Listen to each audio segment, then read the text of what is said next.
ஒரு மனுஷன் உசுரோட இருக்கும்போது அவனை கண்டுக்கிறதே கிடையாது.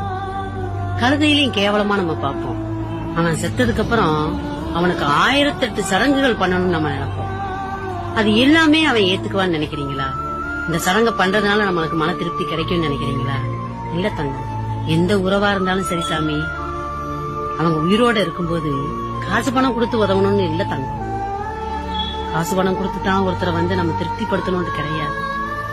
எவ்வளவு ஒரு கஷ்டத்துல இருந்தாலும், எவ்வளவு ஒரு துன்பத்துல இருந்தாலும் நீங்க ஆறுதலா 4 வார்த்தை பேசி பாருங்களேன். கொஞ்சம் அவங்க கிட்ட சிரிச்சு பேசி பாருங்க தங்கம். உண்மையிலேயே அது மாதிரி அவங்களுக்கு ஆறுதல் எதுவுமே கிடையாது தங்கம்.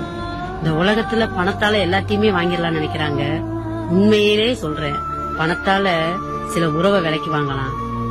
உறவுக்குள்ள இருக்கிற அந்த உரிமையை விலைக்கு வாங்க முடியாது தங்கம். இருக்கிறது கொஞ்ச காலம் சாமி.